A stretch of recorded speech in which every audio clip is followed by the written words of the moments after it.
ദൈവ തിരുനാമം മഹത്വപ്പെടട്ടെ. Bible reading പ്രോഗ്രാമിൽ സംബന്ധിക്കുന്ന ഏവർക്കും കർത്തൃനാമത്തിൽ സ്നേഹവന്ദനം. 1 രാജാക്കന്മാരുടെ പുസ്തകത്തിൽ നിന്നാണല്ലോ നമ്മൾ വായിച്ചു വരുന്നത്. ഇന്നലെ 15-ാം അധ്യായം നമ്മൾ വായിച്ചു, ഇന്ന് 16-ാം അധ്യായം നമ്മൾ വായിക്കുകയാണ്. ഇസ്രായേൽ ജനം രണ്ട് രാജ്യമായി വിഭജിക്കപ്പെട്ടു. ഈ രണ്ട് രാജ്യങ്ങളിലും ധാരാളം രാജാക്കന്മാർ വരുന്നു. രാജാക്കന്മാർ വന്ന് ഭരണം നടത്തുമ്പോൾ അതിനു മുമ്പുള്ളവരുടെ പാപം എത്ര ശക്തമായിരുന്നോ അത്രത്തോളം അതിനേക്കാൾ ഉപരിയായി ഓരോരുത്തരും പാപം കൂടുതൽ ചെയ്തു വരുന്ന സാഹചര്യം നമ്മൾ കാണുന്നുണ്ട്. ഇവിടെ നമ്മൾ വായിക്കുന്നവരെല്ലാവരും ജെറോബെയാമിൻ്റെ വഴിയെ സഞ്ചരിച്ചുവെന്നാണ്. ജെറോബെയാം പാപം ചെയ്തു, അത് കണ്ട് മാതൃകയാക്കി മറ്റെല്ലാവരും അതേ വഴി തന്നെ പിന്തുടരുകയാണ്. 2-ാം വാക്യത്തിൽ നമ്മൾ വായിക്കുന്നത് അവർ പാപം ചെയ്തു എന്ന് മാത്രമല്ല, ജനത്തെ കൊണ്ട് പാപം ചെയ്യിച്ചു എന്നുള്ളതാണ്. സ്വയം പാപം ചെയ്യുന്നതിനേക്കാൾ കഠിനമാണ് മറ്റുള്ളവരെ കൊണ്ട് പാപം ചെയ്യിക്കുക എന്നുള്ളത്. അത് വലിയ മാതൃകാദോഷമാണ്. അധികാര സ്ഥാനത്തുള്ളവർ, അത് സഭയിലായാലും സമൂഹത്തിലായാലും മറ്റുള്ളവരെ വളരെയേറെ സ്വാധീനിക്കും. നേതൃത്വമുള്ളവരുടെ രീതി കണ്ട് മറ്റുള്ളവരും അത് തുടരാനേറെ സാധ്യതയാണ്. മാതാപിതാക്കളുടെ രീതി കണ്ടാണല്ലോ മക്കൾ വളരുന്നത്. അവർ ആദ്യം മാതൃകയാക്കുന്നത് നമ്മുടെ മാതാപിതാക്കളെ ആയിരിക്കും. അതുപോലെയാണ് രാജ്യം ഭരിക്കുന്ന രാജാവും സഭയെ നയിക്കുന്ന ആത്മീയ നേതാക്കന്മാരും. അവരെ കണ്ട് ധാരാളം ആളുകൾ പാപത്തിലേക്ക് പോകാൻ സാധ്യത കൂടുതലാണ്. നന്മയിലേക്ക് പോകാനും അവരാണ് മുഖാന്തരം.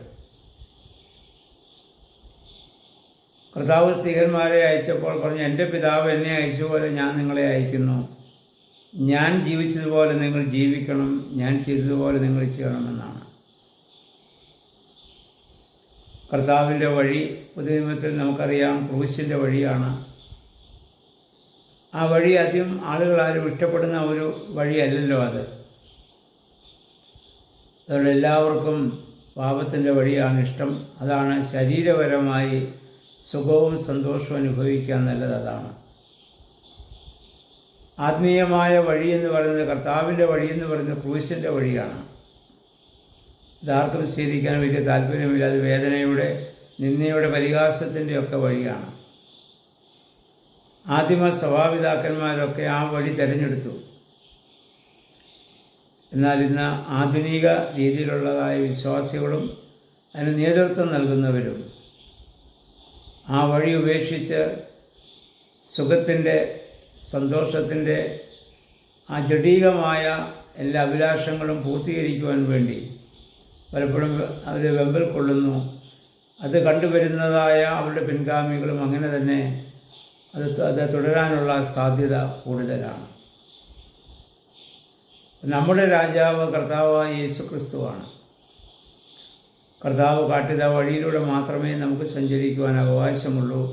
അതിനുവേണ്ടി വിളിക്കപ്പെട്ടവരും വേർതിരിക്കപ്പെട്ടവരുമാണ് ഞാനും നിങ്ങളും എന്നുള്ള ബോധ്യം എപ്പോഴും നമുക്ക് ഉണ്ടാകേണ്ടതാണ്. ഇവിടെ പല രാജാക്കന്മാരെ കുറിച്ച് നമ്മൾ വായിക്കുന്നുണ്ട്. ഏല, സിമ്രി, ഓമ്രി, ആഹാബ്. ഇതിൽ ആഹാബ് മറ്റുള്ളവരേക്കാൾ കൂടുതൽ പാപം ചെയ്തു നമ്മൾ വായിക്കുന്നുണ്ട്. അപ്പം നമുക്കറിയാമല്ലോ, ഈ ഭൂമിയിലും പെട്ടെന്ന് നമ്മളെ സ്വാധീനിക്കുന്നത് എപ്പോഴും അത് തിന്മയായിരിക്കും. ഒരാളെക്കുറിച്ചൊരു ദോഷം നമ്മൾ കേട്ടാൽ അത് വളരെ വേഗം മറ്റുള്ളവരോട് പറയാനുള്ള പ്രവണത നമുക്കുണ്ടാകും. ഒരാളെക്കുറിച്ചൊരു നന്മ കേട്ടാൽ അത്രയും പെട്ടെന്ന് പറയാനുള്ള പ്രവണത നമുക്കുണ്ടാകുന്നില്ല. അതാണ് പൈശാചിക പ്രലോഭനം എന്ന് പറയുന്നത്. നമ്മൾ പറയാറുണ്ട്, സത്യം വളരെ പതുക്കെ മാത്രമേ സഞ്ചരിക്കുകയുള്ളൂ, അസത്യം വളരെ വേഗം സഞ്ചരിക്കും. പക്ഷെ കർത്താവ് നമുക്കൊരു വഴി കാണിച്ചു തന്നിട്ടുണ്ട്. ആ വഴിയിലൂടെ മാത്രം യാത്ര ചെയ്യുവാൻ നമുക്കിടയാകണം. അതിന് ശക്തമായ പ്രാർത്ഥനയും വേദപുസ്തക ധ്യാനവും വചനത്തിൻ്റെ ധ്യാനവും നമുക്ക് ആവശ്യമാണ്. നമ്മൾ ഈ വേദപുസ്തകമൊക്കെ തുടർച്ചയായിട്ട് വായിക്കുമ്പോൾ ഓരോ ദിവസവും നമ്മൾ പ്രാർത്ഥിക്കണം, ദൈവമേ ആ സത്യത്തിൻ്റെ വഴിയിലൂടെ സഞ്ചരിക്കുവാൻ തക്കവണ്ണം ഒരു വെളിച്ചമായി ഞങ്ങളുടെ മുന്നിൽ എപ്പോഴും ഈ വചനം ഉണ്ടാകണമേ.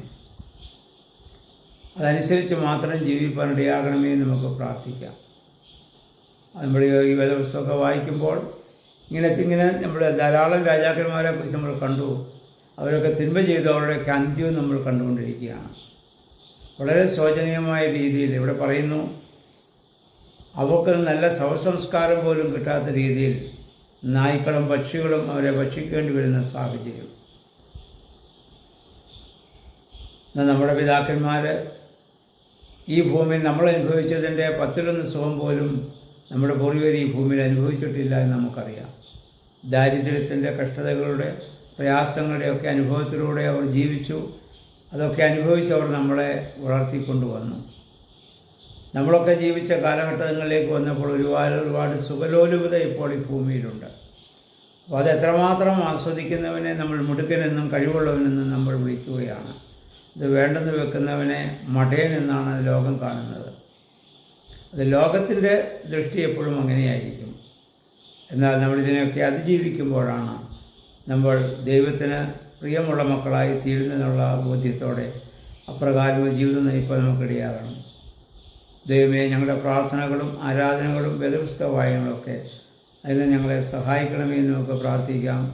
സർവശക്തനായ ദൈവം അതിനുള്ള അനുഗ്രഹം നമുക്ക് ഏവർക്കും നൽകുമാറാകട്ടെ. എല്ലാവർക്കും നല്ലൊരു ശുഭദിനം ആശംസിക്കുന്നു. ദൈവം നിങ്ങളെ അനുഗ്രഹിക്കട്ടെ.